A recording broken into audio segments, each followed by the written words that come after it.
আজকে অত্যন্ত আনন্দের ব্যাপার যে গণ অভ্যুত্থানের পর এই সাংস্কৃতিক উৎসব অনুষ্ঠিত হচ্ছে এবং আমার সামনে যারা আছেন প্রত্যেকেই বাংলাদেশের কিংবদন্তি মানুষ, কিংবদন্তি সাংস্কৃতিক ব্যক্তিত্ব, কবি, শিল্পী, গীতিকার। আমি নাম ধরে বললে সময় লাগবে, কারণ আমার সময় মাত্র 5 মিনিট। তো সেই জন্য আমি কৃতজ্ঞতা জানাচ্ছি প্রত্যেকের প্রতি যারা উপস্থিত হয়েছেন এবং এই উৎসবকে সার্থক এবং সাফল্যমণ্ডিত করেছেন। আপনারা জানেন যে 5ই আগস্ট গণ অভ্যুত্থান হয়েছে। এই অভ্যুত্থান না হলে এই সাংস্কৃতিক উৎসব সম্ভব হতো না। হতো কি সম্ভব? হতো না। 2000 ভাই বোনের রক্ত ত্যাগ, অনেক পঙ্গু ভাইয়ের আত্মদান এবং আমাদের গত 16 বছরের অবিরাম নিরন্তর প্রচেষ্টা, গণ অভ্যুত্থানের পর বাংলাদেশ এক নতুন অভিযাত্রায় যাত্রা শুরু করেছে। কিন্তু আমরা দেখলাম গণ অভ্যুত্থানের পরেও 5ই আগস্ট পরবর্তী সময়ে চক্রান্ত শুরু হলো। সেই চক্রান্ত এখনো থেমে নেই।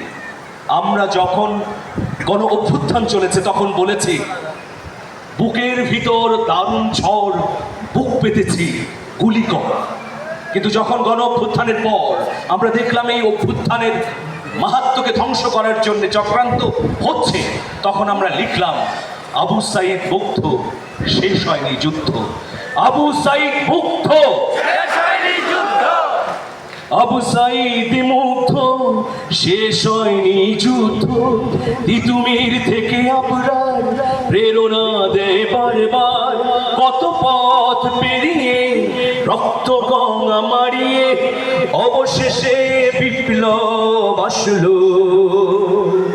অগণন মজলুম হাসলো,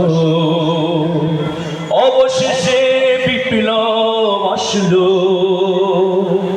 অগণন মজলুম হাসলো, হা হা হা হা হা হা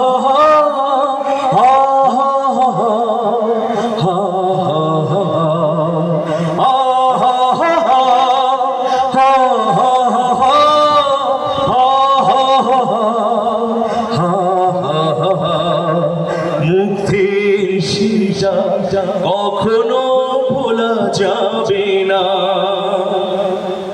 কলিজা ছেড়া কখনো ভোলা যাবে না।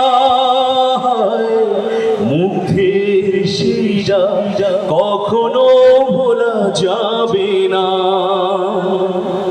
কলিজা ছেড়া কখনো ভোলা যাবে না।